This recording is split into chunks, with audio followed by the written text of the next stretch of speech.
Hello friends, I know it's been a little bit of time since I've shared any videos, but I've been deep in the energy, sorting it out, and also really focused on trying to figure out how to step outside the matrix. And in order to do that, that requires me to step outside the matrix. So I did want to share a few things today that have been coming up as a theme in some of my sessions with clients, but also just what I've been seeing as well. And that is what is happening next, what is going to happen this fall. So a lot of us, as you know, as we were heading into 2020, we're saying big things are coming, be prepared, the systems are going to fall. We're now starting to see some of that happen. And, you know, before we hit the summer, I had a very clear message from my guides and from what I was sensing out there in the community energy is enjoy your summer, but get prepared for the fall and the winter.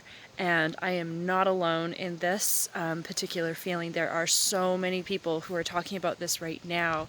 And, you know, there's kind of two schools of thought when we get messages like this. And a lot of, you know, psychics, intuitives, mediums, etc., we often don't do a lot of talk about the negative because it's not always helpful for us to do so, because it can put us in a state of fear. And we know that the darker energies feed off of our fear and it lowers our vibration. So it puts us in a lower density when we're trying to work towards a fifth dimensional state of being. However, in this particular sense, we do know something is coming in the fall. We don't know exactly what it is, but we know something is coming again. You know, you're hearing the term second wave, so yeah, it could be a second wave of what we've already experienced, but it also could come in a different form. And so some people will say, just don't think about it, don't worry about it, stay in the place of positivity.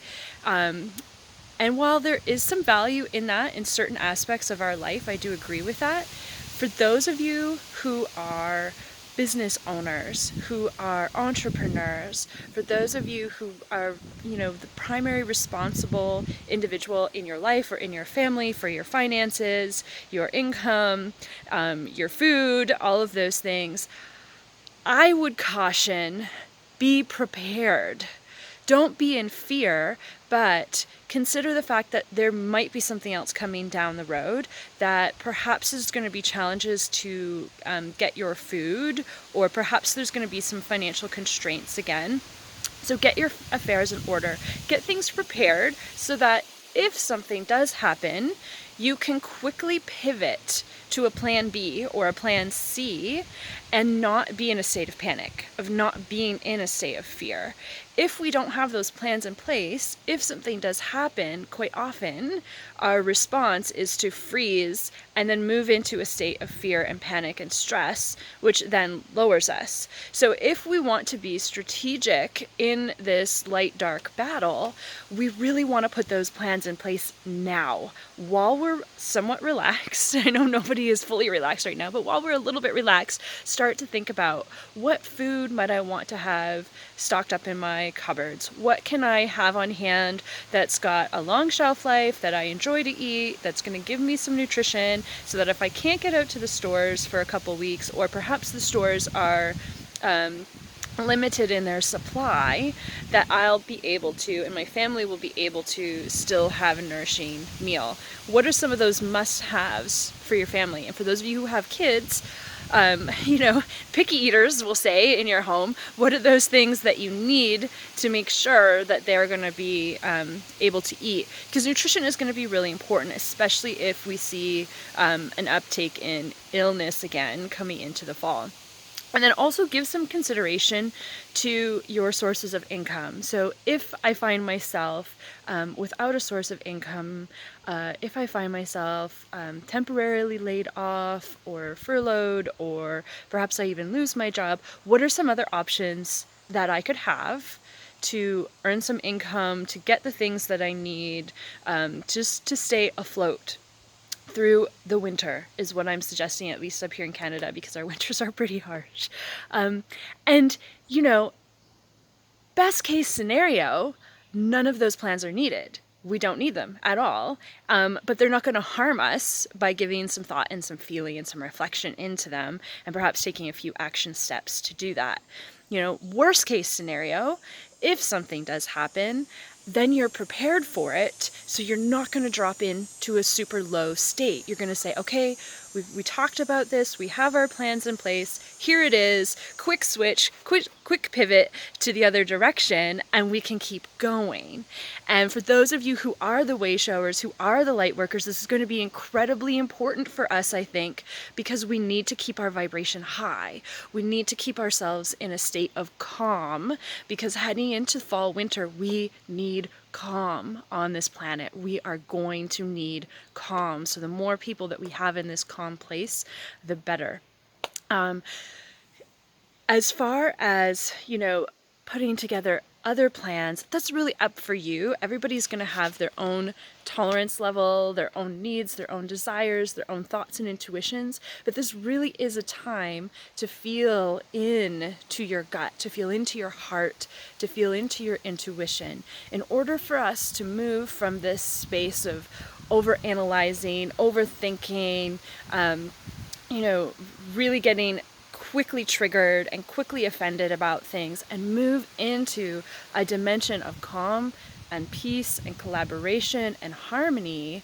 We have to get out of thinking up here, and we need to move into thinking with the heart and feeling into our decisions. So as you start to make some of your, bigger, but even some of your smaller decisions in the next month or so, is, really tap in to, how does this decision feel to me?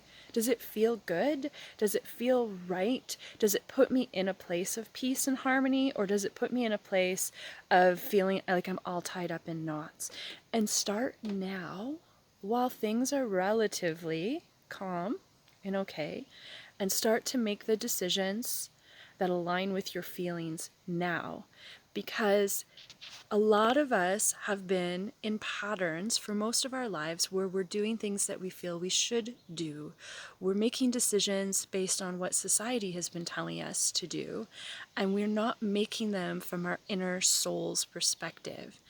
And the reason I bring this up is because it's challenging. It's really hard to shift into that space, and there's a transitionary awkward period that as you start to make decisions in that way, it feels really uncomfortable. Even though it feels right, even though you know you're making the right decision from your higher self, it still feels uncomfortable to the people around you, because people around you don't understand why you're making a decision that goes against, all business models that are out there in the world, any kind of financial thought process that exists in our society as we know it, any kind of decisions that you're making that go against the systems right now that are in place that are falling apart. Okay? And so for us to build this fifth dimension, we really need to feel into it, and we need to start making the decisions that feel good in our heart, even if they go against the systems that we've grown up in. So those of us who are adults in the world right now, we are the ones responsible for making this change. We are the ones leading the way, and we are doing this for our children. We are doing this for our children, and the children, I believe, are going to be really, really important moving into the fall. So please take some time this summer to hug your kids, to play with your kids, talk to them.